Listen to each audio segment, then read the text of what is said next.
Welcome back to another Unplayable card review. Like before, I want to start this video by announcing last week's giveaway winner, Squitten. Congratulations! You should have received an email from me already, and as soon as I get a valid shipping address, we'll send over your Final Fantasy Play Booster. Moving on, this week I want to talk about a card that's likely older than some of my viewers. Released in the 1997 set Visions, this week's review will cover Righteous Aura. Righteous Aura is a 2-mana enchantment that costs 1 generic and 1 white mana. It reads, pay 1 white mana and 2 life. The next time a source of your choice would deal damage to you this turn, prevent that damage. While this might seem like a fairly simple card, this enchantment does a lot, and can even shut down certain strategies and decks. Showing up in less than 5,000 decks on EDH Rec, you could compare this card to any of the Circle of Protection enchantments. Of course, not being restricted to a single color is a huge advantage for Righteous Aura, even if you do have to pay a colored mana and 2 life. I would actually argue that Righteous Aura works more similarly to cards like Ghostly Prison or Maze of Ith. Assuming you have mana up, players just won't want to attack you because you'll probably prevent the damage and deny them any combat damage triggers. Better yet, Righteous Aura does not target, meaning it gets around Hexproof, Shroud, and Protection. This makes it an incredible counter to any Voltron-style deck that wants to smack you with one giant creature.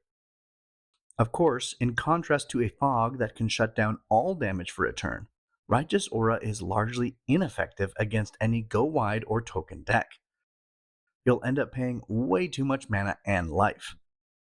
Which begs the question, given these limitations, is Righteous Aura unplayable in the Commander format? Let's talk about a few decks where it might fit.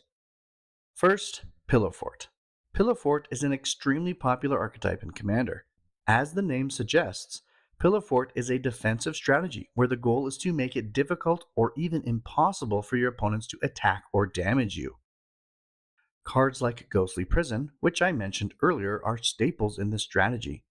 Pillow Fort can also include spells that goad and redirect creatures like Disrupt Decorum or Illusionist Gambit, spells that prevent damage like Protection of the Heckma or Deflecting Palm, and spells that make it harder to target you and your permanents, like Valkymera, Protect Your Shield, or Monastery Siege.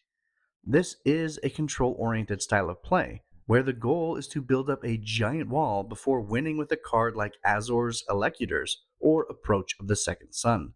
This strategy also pairs well with both the Monarch and Initiative mechanics, as once you get a hold of these beneficial triggers, it can be very difficult for players to take them from you. In these kind of decks, Righteous Aura is an absolute slam dunk for one specific reason. It does not target. Typically, Pillow Fort decks can be weak to evasive, unblockable creatures. Voltron commanders can often one-shot a Pillow Fort player before they effectively deploy their shields. I've seen it many times. In fact, I'm often the one doing it. Righteous Aura gets around all of that, letting Pillow Fort players deploy the rest of their protection pieces without worrying about an unexpected Alpha Strike that could remove them from the game. In a Pillow Fort deck that is already good at shutting down go-wide strategies, Righteous Aura is another excellent piece to round out your defenses. Popular Pillow Fort commanders include Brina the Demagogue, Queen Marchesa, Pramicon Sky Rampart, Glunch the Bestower, Nelly Borka Impulsive Accuser, Faramir Prince of Ithilien, and more. While less popular than Pillow Fort, I've played against many decks where the primary win condition is to purposefully drain your own life before casting something like Profane Transfusion or Repay in Kind to quickly end the game. I think Righteous Aura is fantastic in these decks, and I know it might seem counterintuitive. You literally want a lower life total in this strategy. Why would you want a card that prevents damage? The reason this is a good fit is because it lets you control the life loss. I've seen it so many times, where a player lets their life dip just a little too low, only to be blown out by a single pump spell or direct damage effect. I've even eliminated a player with Boros Charm after they swapped down to 4 life with Evra Halicon Witness. Yes, that spell does more than just protect your stuff. At any rate, my point is, when you are playing an inherently risky strategy like Life Swap, having a way to protect yourself and control your life loss becomes even more important. Not only that, but Righteous Aura also works as an additional piece that can lower your life total if needed. It's not a huge benefit, sure, but being able to pay 2 life even when no damage source is available is still something. And it could help you reach specific life thresholds for cards like Jaren Corrupted Bishop or Near Death Experience. On top of that, Righteous Aura synergizes well with other staples in this category. Varak Warp Sengir, who could be your commander, lets you hit 2 targets for a single mana. Font of Agonies turns your life loss into targeted removal. Gonti's Machinations generates energy. And cards like Feast of the Fallen, Paladin of Atonement, and First Response reward you for losing life each turn. Some commanders who frequently explore this strategy include Krovax Ascendant Hero, Selena Dark Angel, Lycia Sanguine Tribute, Evra Halakon Witness, Asterion the Decadent, and Cecil Dark Mage. Next up, I want to talk about enchantment decks. Enchantments is one of the most popular archetypes in the format, and given how many enchantments there are across the entirety of Magic, you can build around a lot of other cards within a typical Enchantress shell. Righteous Aura is a cheap enchantment with unique utility that can probably work next to whatever else your deck is designed to do.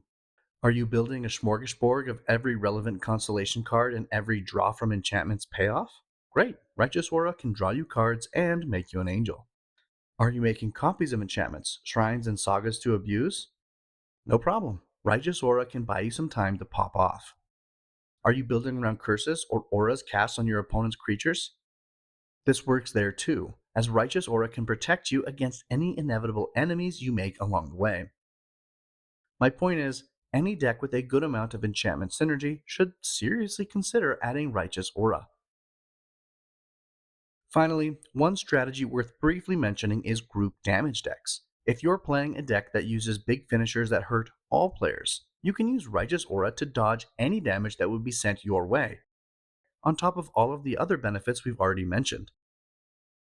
Cards like Price of Progress, Rakdos Charm, Arcbond, Descend into Avernus, Heartless Hidetsugu, Volcano Hellion, and more are all great cards in the right deck, and are made even better when you use Righteous Aura to protect yourself. Alright, with all of that said, let's go back to the original question. Is Righteous Aura unplayable in the Commander format? Nope, it's not. In fact, I'd say it's an underplayed protection spell with more utility than you'd expect. I give it 3.84 dumpsters out of 7. But I want to know what you think. What other strategies can take advantage of this simple white enchantment? Let me know what you think in the comments below, and feel free to leave suggestions for cards you want me to review in the future. And of course, let's talk about this week's giveaway. We're doing another Final Fantasy booster pack this week, and to enter you've got to do 2 things. First, if you haven't yet, fill out the form in the description of this video to share your email address and YouTube username with me. This will let me contact the winner of the giveaway to get their shipping address. Once you've done that, simply leave a comment on this video for a chance to win. I'll announce the winner in my next Unplayable card review. And while you do not need to subscribe to my channel to win, I do hope you'll subscribe so you don't miss any future videos or giveaways. Thanks again, and I'll see you next time.